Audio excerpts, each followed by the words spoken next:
You wanted the best. You've got the best podcast. The hottest podcast in the world. The Chris Voss Show, the preeminent podcast with guests so smart you may experience serious brain bleed. The CEOs, authors, thought leaders, visionaries, and motivators. Get ready. Strap yourself in. Keep your hands, arms, and legs inside the vehicle at all times, because you're about to go on a monster education roller coaster with your brain. Now, here's your host, Chris Voss. Hi, folks. It's Voss here from the ChrisVossShow.com. There you go. When you know it, when the Iron Lady sings, ladies and gentlemen, welcome to the big show. We certainly appreciate you guys being here as well. As always, the Chris Voss Show is a family that loves you, but doesn't judge you. We accept you for who you are, for the most part, unless you're evil. We might not accept you if you're evil. But we always bring the smartest minds on the shows, the most brilliant authors, the CEOs, the billionaires, the governors, the Congress members, the U.S. ambassadors, astronauts, Pulitzer Prize winners, the people who will bring you a lifetime of research, experience, cathartic moments, challenges, mistakes they made, and the stories that they lived and learned through. And now you can too with the Chris Voss Show. I sound like I'm doing an infomercial. Now you can too. And if you call today, you get 2 for the price of 1. 4 to 5 episodes, or 3 to 4 episodes a weekday. 15 to 20 a week. There's so much content out there. And if you're not getting epiphanies and learning something from every show, you need to, I don't know, turn off the phone and go back and listen to them. We have an amazing young man on the show with us today. Todd Buchholz joins us. He is the best-selling author and former White House director of economic policy. And he's going to be talking to us about his works. He's written a multitude of books. Namely, one of his popular ones was The Price of Prosperity: Why Rich Nations Fail and How to Renew Them. He is a renowned economist, White House advisor, and best-selling author. He connects the dots between Wall Street, Main Street, and financial capitals throughout the world. An internationally known consultant on global markets and winner of Harvard's annual teaching prize, he advises world's leading companies and lights up economics with a wickedly sparkling wit, according to the Associated Press. Welcome to the show, Todd. How are you?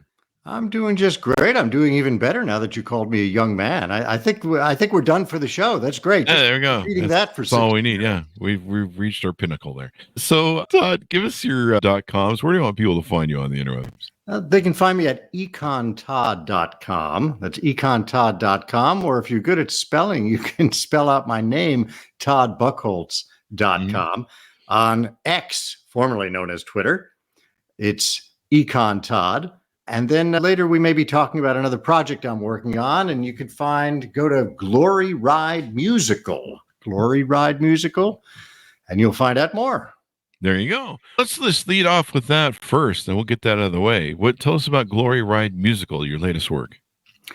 I was involved in a new musical that was performed in London this past spring and summer, called Glory Ride, which is based on an extraordinary story from World War II, a true story about the Italian winner of the Tour de France, who during fascist Italy, as the Nazis were about to invade, saved children from the fascists using his bicycle.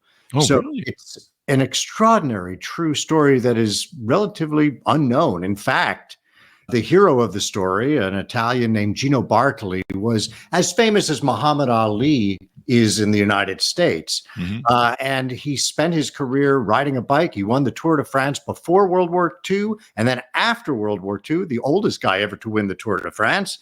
And he told nobody about what he had done, how he had risked his life and the life of his family in order to save young, innocent children from the fascists. So we were pleased to put together this musical with extraordinary songs. If your audience goes to @GloryRideShow, that's @GloryRideShow on Twitter or Instagram, or gloryridemusical.com, you'll find out more. And we're going to be mounting it in the States and in Canada over the course of the next year. And, the enthusiasm for the show has just been extraordinary. There you go. Coming to a theater near you. That sounds wonderful. And what a great story, too, as well. Yeah, it is. I mean, it's a story that brought people to tears, but also there's comic relief. And I've sort of been involved, aside from my work in economics and finance and politics, I have been involved in this aspect of show business. I was one of the original investors in a little show your audience might know called Jersey Boys. And so that was kind of my first foray into the business. And Glory Ride Musical is something that I think will end up having as long a life as Jersey Boys has had. There you go. You're a new playwright then. You're the new Broadway thing. With your support, Chris, we'll try and get you there. So let's talk about a few of your books here. I noticed your latest one is the fourth edition of New Ideas from Dead Economists, the introduction to modern economic thought. Do we want to start there, or do we want to fall back to one of your earlier ones?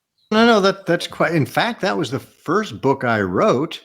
Oh, really? But it's been out. There have been 4 revised editions. I just did fairly recently the audio version of New Ideas from Dead Economists. And every time I've had to revise it and renew it because Lord knows the economy changes and the economic challenges change. And sometimes old ideas need to be either refound or redeveloped and sometimes trashed in order to move on and create progress. So I'm real proud of New Ideas from Dead Economists. I wrote it when I was a mere graduate student. Oh, really? Now it's so, Chris, it's so bizarre to me because I'll have professors at major universities come up to me and say, "Oh, I was inspired to study economics by New Ideas from Dead Economists." And I look at them and I say, "Aren't I younger than you are? How is it you were inspired by me?" I'm anyway. So your audience, that's available from Audible and Amazon and everybody else, either in Kindle form, paperback form, or the audio form, which was really fun to record. There you go. A 4th edition. There you go. So what are some of the new ideas from Dead Economists? And what can we learn from economists? Why is it important to learn from economists, maybe, too? Well, I'm sure all of us who listen to your show have felt the pain of inflation over the course of the last couple of years, as painful as it's been for 40 years. In fact, many of us lament going to restaurants or even to the grocery store these days to see what one has to pay for, whether it's flank steak or chicken thighs. The numbers are not something that would have looked familiar to us even 2 years ago or 3 or 4 years ago. And I think the Federal Reserve Board and the White House completely misinterpreted what was going on in the economy during COVID, post-COVID, and they inflated the money supply in a way that would make you think they knew nothing about the history of economics. And if they had just read New Ideas from Dead Economists, maybe we all wouldn't have suffered from 10% inflation last year. So what should they have done better? They kept pumping money into the economy long after it was needed. And this was the Federal Reserve Board as well as the White House. Once the vaccines had been rolled out, and even before the vaccines were rolled out starting in November of 2020, the economy had already begun to bounce back. And it turned out, look, when COVID first hit in the spring of 2020, we all were scared. Not just for our lives, but for the economy. We thought, oh my God, every business is going to go bankrupt. And then over the next couple of weeks or months, we realized the economy was a lot more nimble. Some companies might, in fact, do well during COVID. Think about Netflix and Peloton, the sort of stay-at-home companies. They did extraordinarily well. So the economy tried to recalibrate itself. And yet Washington, D.C. just continued this panicked approach, pumping too much money into the system, sending checks to every family, families that needed the money, families that didn't need the money. And this happened, honestly, under both a Republican and a Democratic administration. And it went too far. And it wasn't until last year that finally Washington, D.C. thought, you know what, maybe there's a little bit too much money in the system. Of course there is. When you see that our grocery bills are going up 20%, that's a hint that they did something wrong. Yeah. What about some of the unchecked, unbridled capitalism that's going on? I mean, it's been very clearly communicated from a lot of CEOs that they are price gouging. I think that's just politicians. Really? Honestly, if you look at people a year ago, lots of people were saying, price gouging amongst the egg producers. If you look at a lot, because egg prices were up substantially last year and into the spring of this year. Yeah. When you look at a 20-year chart, and any of your listeners can just Google it, 20-year chart, 50-year chart of egg prices, you see they go up, they go down, they go up, they go down. Now, when they go up, we say, oh my gosh, it's a bunch of Scrooges. When they go down, do we all say, oh, suddenly they've become Mother Teresa? Suddenly, it's Albert Schweitzer and their gender. No, there was overall inflation in the economy. When Valentine's Day came around, and you had some politicians saying, oh, it's conspiracy. It's like old man Milton Hershey in Hershey, Pennsylvania, and Mr. Mars got together in a smoke-filled room and they decided to raise the price. No, when the government prints too much money and sends out too many checks, the price gets pushed up. And now, thankfully, in the last couple of months, things have been drifting into better shape. Is it because the CEOs are suddenly becoming more charitable? No, it's because money has been pulled out of the system, which has allowed the inflation rate to come down some. But I'll say it's come down some. It's actually come down substantially, but prices are still quite high compared to where they were 2 years ago. And I certainly feel the pain of most American families. Yeah, it's interesting. The Fed also, I think, as a contributor, they've admitted that they waited too long to start increasing the Federal Reserve rate, which I was screaming about 6 months before they should have been doing it. And so that was a real mistake by not increasing that and trying to cool the economy faster as well, I think. I don't know. What do you think? Yes. I mean, they could have taken action sooner. Because they didn't, we faced a bigger problem to solve. And look, I mean, that's kind of the history of American government. You wait till things get out of hand, and then you think, oh gosh, maybe we should do something about this. I'll give you another example, and I don't want to be too esoteric and too financy about it, but everyone listening to this podcast and watching knows that a couple of years ago, interest rates were super low. In fact, they were low. Mortgage rates were incredibly low from roughly 2008 until this past year, right? So the U.S. government owes trillions of dollars. Don't you think it might have been smart if sometime in the last 15 years, the government said, you know what? Why don't we try to lock in those low interest rates? Because we've racked up trillions of dollars of debt. Why don't we refinance, issue 100-year bonds or 50-year bonds and lock in low interest rates so future American taxpayers won't have to pay this huge interest payment? Well, they never got around to doing it. And so therefore, when you look at the federal budget, interest on the debt, which had been nil a couple of years ago because interest rates were so low, is now exploding.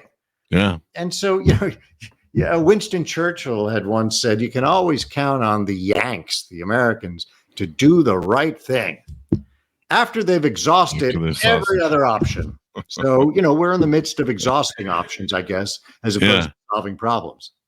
It was an interesting time, I suppose you could say that. I don't know. It's the Federal Reserve in which they definitely learned from 2008, I think, in their response initially.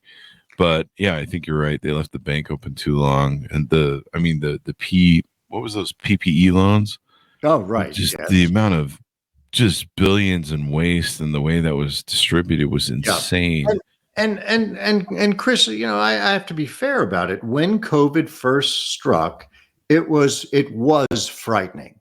Yeah. And I certainly supported the Fed in taking aggressive action to make sure the economy didn't utterly collapse in the spring of 2020.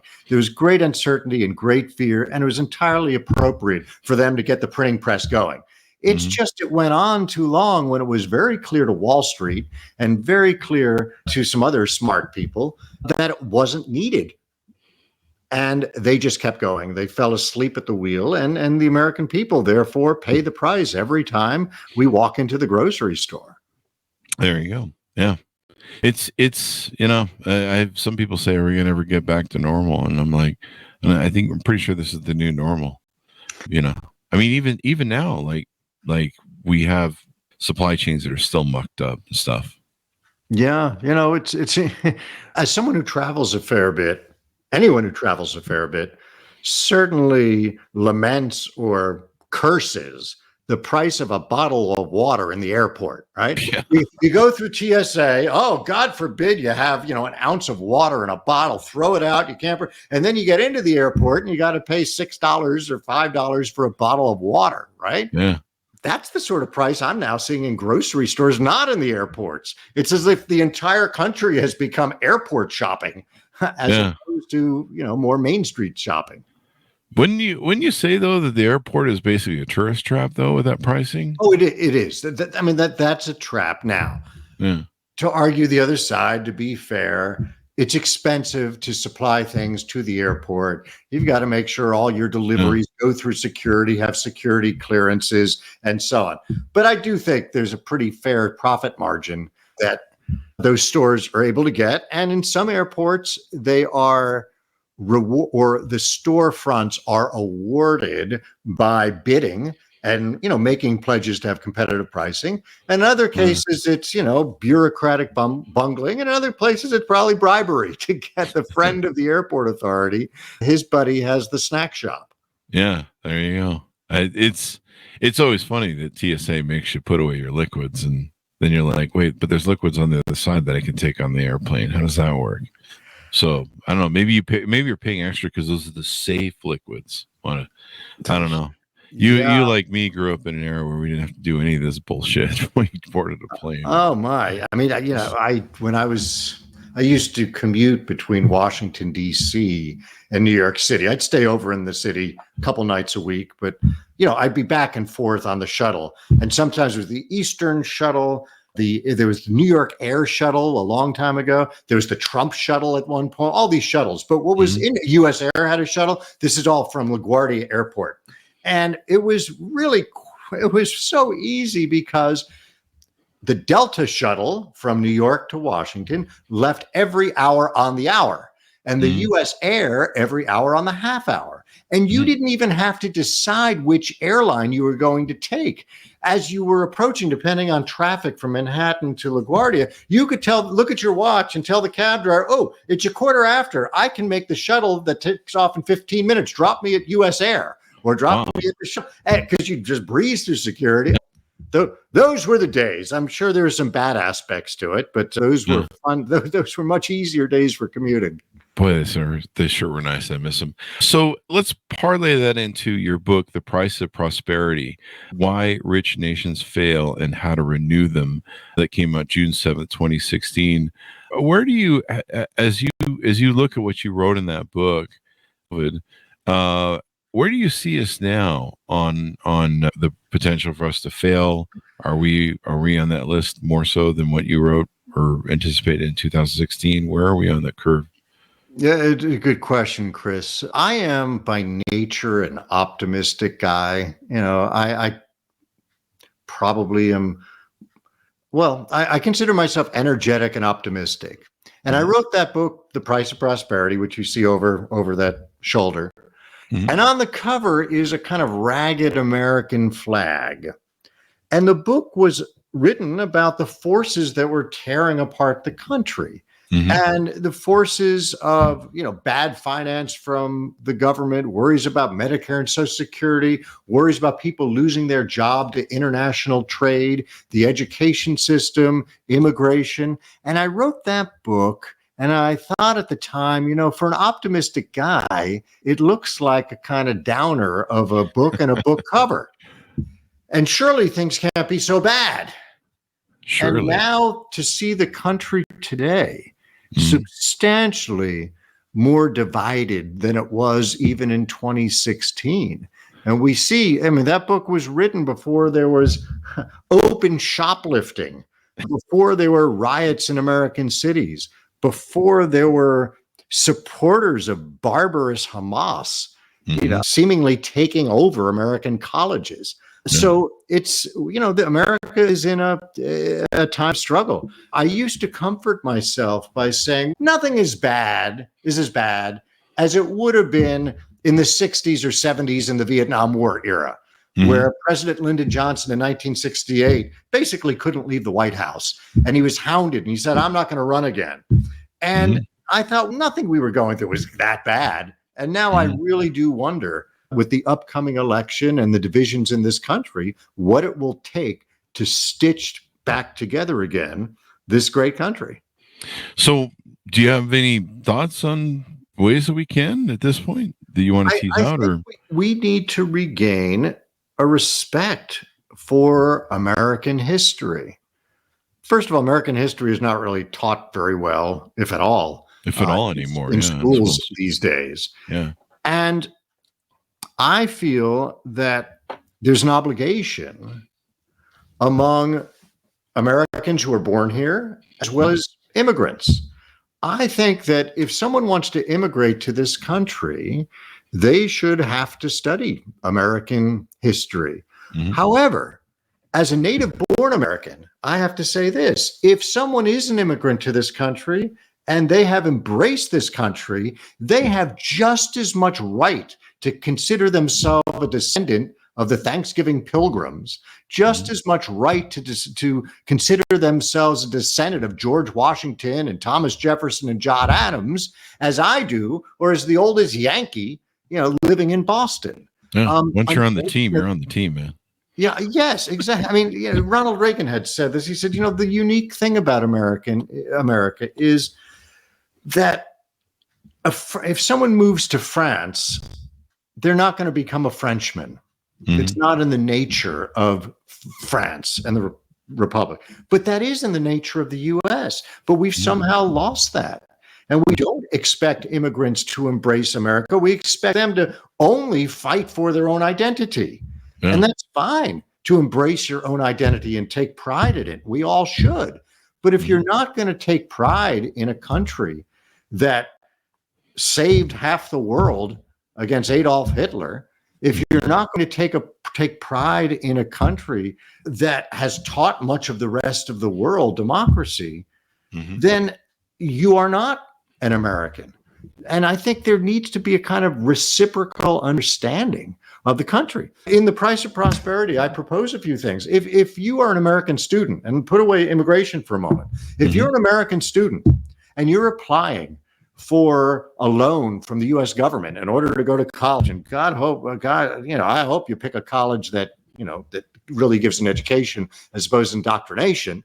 But if you are going to apply for that, I want you to prove that you know something about American history. I would require anyone who's applying for a federal student loan to have their passports or their driver's license stamped in at least 4 American institutions of history, whether it's the Statue of Liberty or the Lincoln Memorial or the Museum of Tolerance or the Muhammad Ali Museum in Louisville, Kentucky.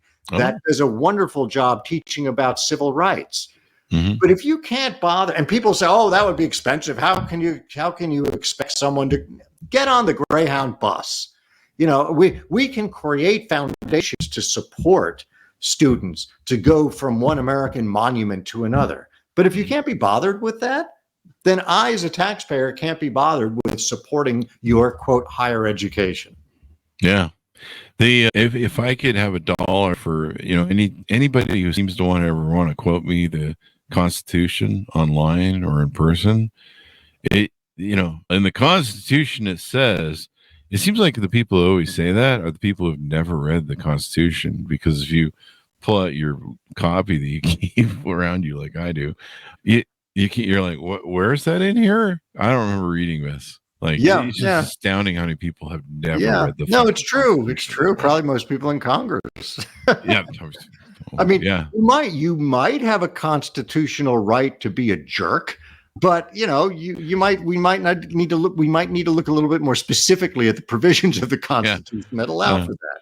Yeah, I think that's always funny too when people are screaming. I have the right to speak my mind. When they're getting pulled over by a police officer and they're trying to claim themselves as citizens.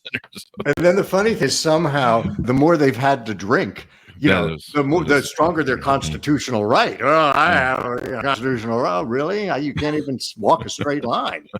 I've been told I become an illegal alien when I drink. I don't know what that means. I think alien probably was the joke I was going for. I don't know. One of those two. But I definitely levitate into space when I drink. So that's why we don't do it anymore. So the interesting things with the price of prosperity, how do you think we're doing as an empire when we're almost 248, 249 years in? We might be 250 soon. Depends. It's hard. Nations are fragile things. Mm-hmm. You think about the Star-Spangled Banner. We hear it obviously before nearly every football game. Mm-hmm. And over the years, there have been inspiring recordings. I think about whether it's Whitney Houston or, any number of inspiring recordings of the Star-Spangled Banner. Mm-hmm. And you think about the last line of the Star-Spangled Banner ends with a question mark, right?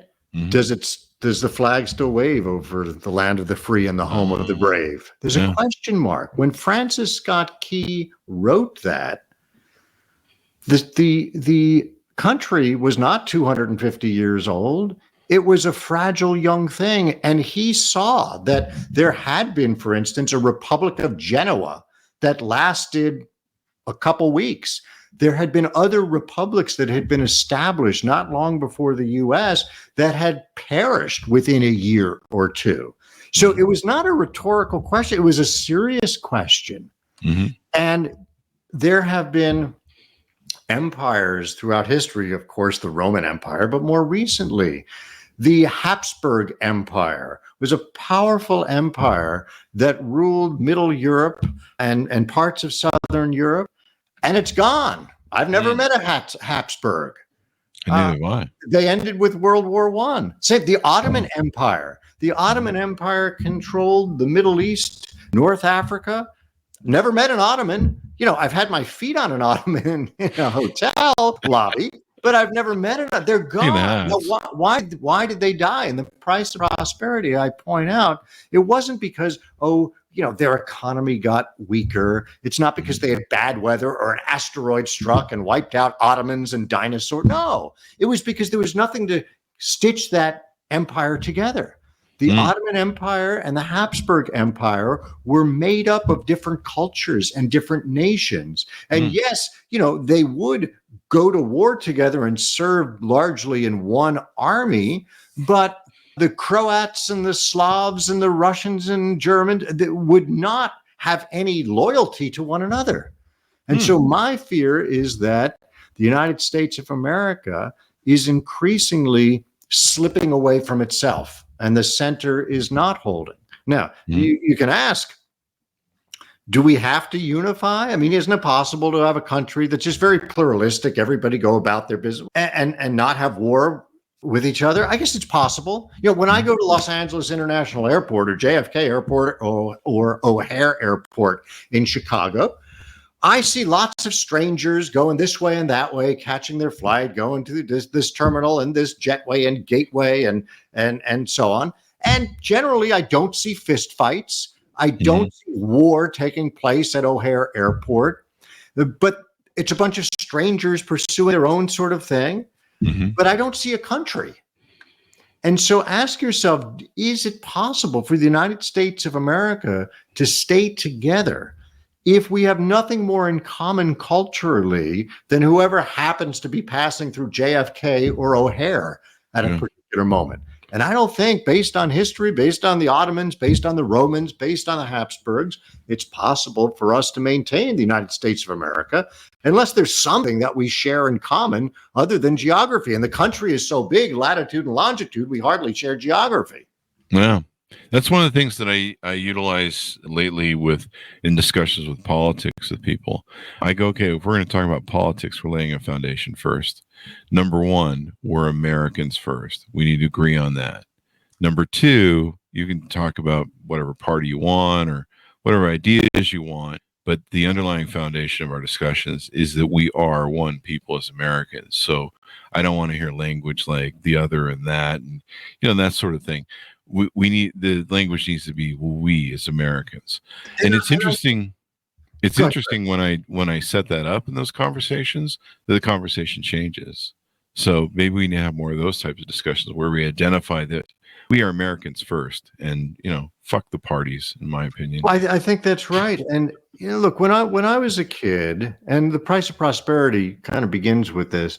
I remember my father having friends over for barbecues during the summer, and you'd hear things like, "Oh, if Richard Nixon gets reelected, I'm moving to Canada," or if Jimmy Carter gets elected, or if Ronald Reagan gets elected, I'm moving to Canada. They were all just bluffing. No one ever moved to Canada. Now I hear that kind of conversation, and I hear about people getting passports for Portugal and New Zealand, and I wonder whether they're actually speaking the truth. I think one of the, now, not to be partisan about this, but one of the markers of our division was actually after the 2000 election. And as controversial as it was, and regardless of whether you think who should have won and so on, it was the first time in my life I saw bumper stickers on cars that said, "Not my president."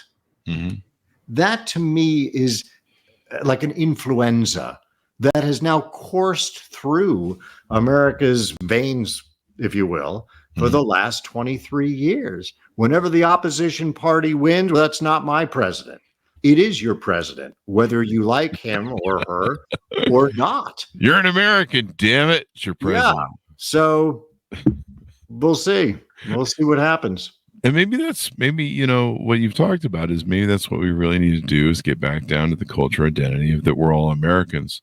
I mean, I've heard that we have the greatest melting pot on earth. Like you mentioned, like France and stuff. If immigrants go to France, I know that, and I think this is based on studies and some data I saw once. But basically, we're one of the best in this country at helping immigrants really integrate to us and who we are. Because everyone kind of dreams of being us. We are the dream. People come here wanting to be American, seeing American culture and society, and I don't know. Sadly, they want to eat McDonald's, but they should probably stay away from that part of us. I mean, look, don't get me wrong. I have been in numerous taxis, for instance, just over the last year, and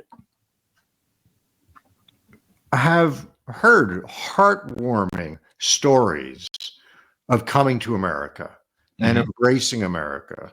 And look, the immigrant taxi drivers are more likely to say America is the greatest country on the face of the earth than just about anybody else. Yeah. And so, over the course of 130 years, we've done largely a terrific job, and immigrants have, in embracing the country. But now people are told that no, it's better to pursue your individual identity or your group identity. We hear this phrase, "Oh, our diversity is our strength." No, our diversity is not our strength. Diversity is wonderful and it's great, and it brings all sorts of ideas to the country and changes and develops the culture. But our strength, when we really have to pull together, is not our diversity. It's what pulls us together. It's a respect for human rights. It's a respect for the Bill of Rights. It's a recognition of the value of human life and the willingness to fight for it. That's our strength, not the fact I'm from Afghanistan. I'm a Buddhist. No, that doesn't give us the strength. It's the belief in central principles about human life and human dignity. That's what gives us the strength. There you go. Or I'm a Christian. The any sort of those identities that are non-American, and people need to come together and go, we're American. And like you say, all these different variations that they want to take and do is push on people and make everyone believe. That's one of the problems we have right now with the rising right wing, our radical left wing crazies. I mean, I'm a moderate Democrat. I'm not happy with either side's extremes right now, and they're very dangerous to America. And I think the extremes are the things really pulling us apart. And of course, they get the most distance and noise on media. But when you talk to people, when I go around, hang out with people, even if might be in opposing parties, I don't sense any less of a friendship. It seems like it's almost overplayed, and in the media and polling Well, and everything else. So I don't know.